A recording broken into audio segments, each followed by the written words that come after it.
everyone, welcome back to the channel. It's Colin, and today we are going to be discussing how to not suck at Star Wars Battlefront 2.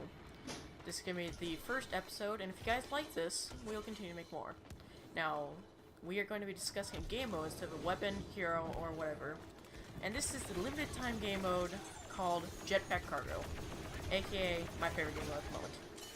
Now, we'll be discussing tips, tricks, classes you should use, things you should not do, and what a noob looks like.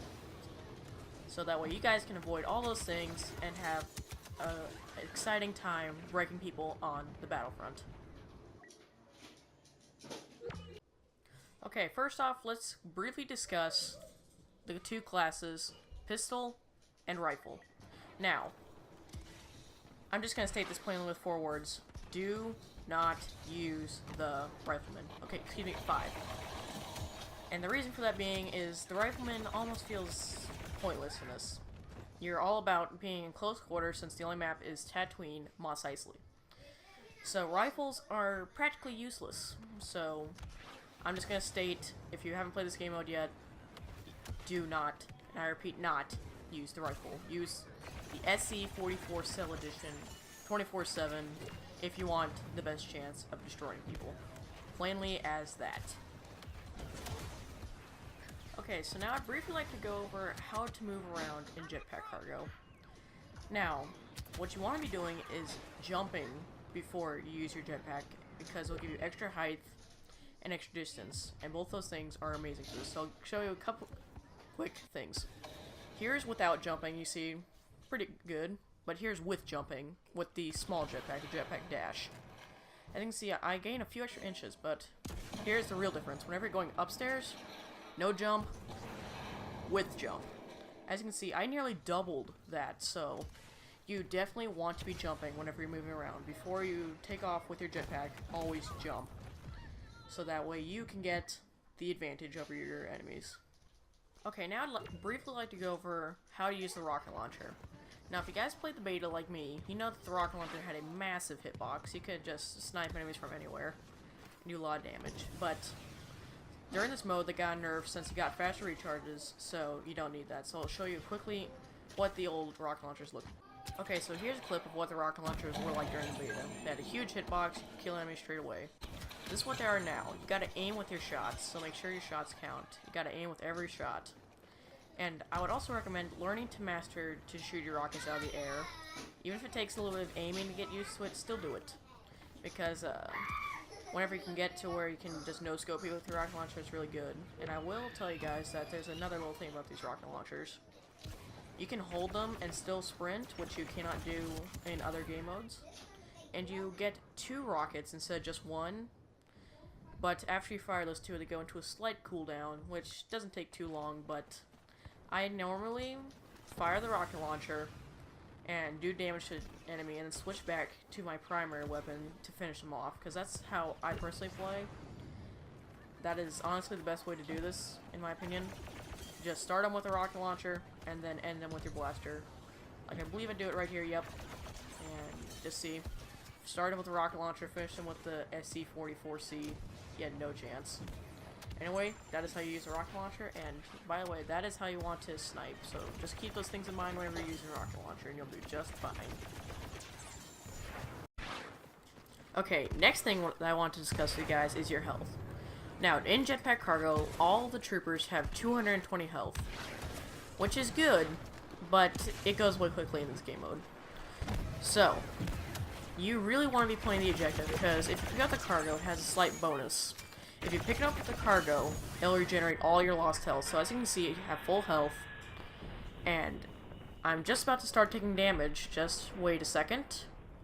Right here. Start taking a little bit of damage. But as soon as I pick up the cargo, I'm back to 220. So it's very important to not only monitor your health, but if you can get to the cargo safely without dying, then to pick up the cargo so you can get all of your health back and then get back into the fight. Okay, now I'm going to be discussing 2 very important tips. Strafing and using cover. If you use these 2 together, you'll dominate the Battlefront. So as you can see, right up here, Just give it a second.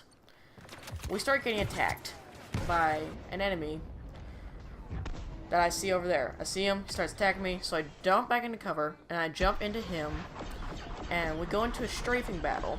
So now, what's important about the strafing battle is that I'm jumping around and moving constantly, so that way he cannot hit me. Now, people think that strafing is just to make you avoid getting hit by the enemy's bullets. Well, it's not just that. It also is to help you land your shots. Because the person who lands the most shots is usually the one who wins.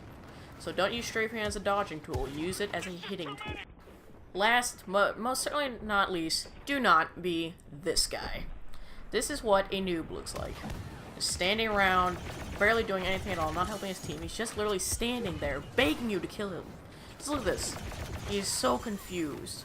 You do not want to be this guy. The key to Jetpack Cargo is to always, and I mean always, be moving, because Jetpack Troopers have some of the highest, if not the highest, mobility out of all the trooper classes in this game.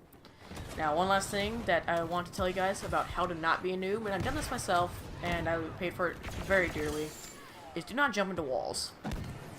That will just make you look horrible and be a laughingstock for the enemy team. Anyway, guys, that is all the tips that I have for you guys on how to not suck at Jetpack Cargo. If you liked the video, please sure to leave a like, and if you did not like it, leave a dislike. Either one's fine with me. Now, I'm going to show you one last clip about what it looks like when you have all these together, when you use all the tips together, so you guys can dominate the Battlefront. Anyway, this is Colin Show signing out. Hope you liked the video, and see you later! Okay, guys, a couple quick things that I forgot to mention during the video.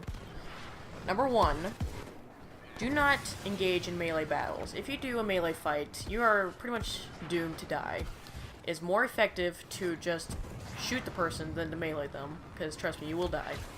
Number two, if you get onto the cargo, run around and dodge and jump all around the target, so that way you make yourself harder to hit, because a moving target is a hard target. Number three, do not be afraid to take shots that you don't think you'll hit. Like, shoot random rockets in directions that you know that enemies will be. And also, learn to lead your targets. And what I mean by leading is, if someone goes to air, learn how far away that you have to put your guns ahead of you, so that way you hit your shots. And I know I'm doing it right here, but do not battle, and I really mean do not, battle the guys if you have the cargo. If you can help it. Only do it as a last-ditch effort. Because you die most of the time by team shots because they catch up to them. And then also, do team shotting with your teammates. I mean, I know that it's not fun because I'm a solo player, like most of you guys are. But I've learned to do team shotting. And also, just have fun with the game. Because it is a game, so the key is to have fun. Anyway, guys, thank you for watching. Please be sure to like, share, and subscribe. And this truly is the Colin Show, signing out. Bye now.